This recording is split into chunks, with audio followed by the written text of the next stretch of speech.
Call of Duty World War II has finally been revealed. And I'm not talking about what happened a couple days ago where they announced the title of the game. They actually showed a lot of gameplay and some trailers, and the developers talked about the game a lot on a live stream today. Now, if you're like most people, you probably had school or work, so you may have missed out on that, but that's what I'm here for. I'm going to talk to you guys about what happened. So, with all the excitement out of the way, let's break it down. First of all, the game is set from 1944 to 1945 across Europe, including Germany, Belgium, and France, which is shown in the trailer by the return to D-Day. One iconic moment from movies, games, name it. D-Day's in it if it's World War II related. Also, what seems to be the Argonne Forest, which is many famous battles like the Battle of the Bulge and other, infamous invasions. So no more fighting in the Pacific with the Japanese, which, in my personal opinion, that's good. We had a lot of that in World at War. If you've watched the trailer, you can tell Gore is back. Black Ops 3 brought it back, but no one gave a shit about it because it was Black Ops 3, and the campaign for that game was completely abysmal. Personally, I completely hated Black Ops 3 overall, but personal hatred aside, let's move on from that. The graphics seem to be a huge overhaul, as the game looks beautiful, especially by COD standards. It's no Battlefront or Battlefield 1, but my god does it look amazing. And I think that this is probably the most graphically impressive COD we're going to get for a while, at least. Some of the confirmed guns that they have showed off during the presentation and on Twitter and such of things like that are the Grease Gun, the M1 Garand, the Flamethrower, the STG-44, the MG-42, the M1911, and the M1903. They're going to confirm some more later on. I'm sure we'll see some stuff when they talk about the private beta. Maybe we'll get a multiplayer reveal trailer soon.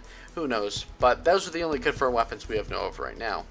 Before I move on to multiplayer, I'd like to talk about what's confirmed about the single player. You will play as the character of Red Daniels, a private in the 1st Infantry Division. You will be fighting alongside your best friend, Robert Zussman. I hope I said that right. The campaign will focus on camaraderie and brotherhood of your team, really, and loss. That's what they've said. It's pretty much all they've said about the campaign, but I am excited for it because I've pretty much liked almost every COD campaign except for Call of Duty Ghosts, and Advanced Warfare's was not that great, but I still enjoyed it, and that's why I'm looking forward to Sledgehammer, because their campaign was fun, and I loved Modern Warfare 3, so they had a big part in the campaign. You will be able to communicate and coordinate with the French resistance leader, Rousseau, and the British intelligence force leader, Crowley. That's all we have on the single player, so now let's talk multiplayer. There is a new thing called Headquarters, which seems to be a Destiny-esque tower. It's a social space for the community to gather and connect in-game. So basically, like I said, the tower from Destiny. I'm actually happy about this and looking forward to it because it's going to be something different. And I think it would be a really cool place to, show off what skins you got or your ranks or your character, whatever the character customization is. The game will have a mode similar to Battlefield 1's Operations mode, which is described as an objective-based, narrative-driven PvP mode of Axis versus Allies called War, similar to the World at War game mode, similarly titled War. This is basically Operations, but I'm curious if there will be any vehicles used in the game mode or if it will be large-scale, such as 20v20.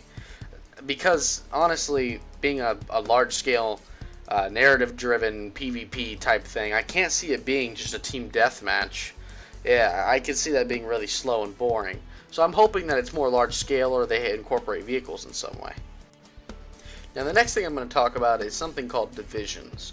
We don't know a whole lot about this Divisions, but I could only really find some things on their Twitter and similar stuff like that because it didn't seem that they wanted to talk about this very much, but from what they said on Twitter is a new approach to the old create a class system and character customization system.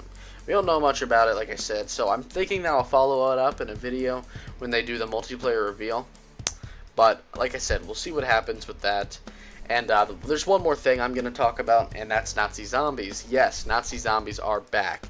I know a lot of people have been asking for a return to Nazi zombies, but personally, I've been fine with them following the original storyline as long as they keep it fresh and different. And if they want to go back to Nazi zombies, I'm completely fine with that. And the thing that you must understand is that this is probably not going to relate in any way to the original Nazi zombies. The original Nazi zombies evolved into zombies, and then Black Ops 2 zombies, and then Black Ops 3 zombies. That's its own separate entity. This is just taking the name Nazi zombies to get a bit of a nostalgic feel, because most people remember Nazi zombies over everything else.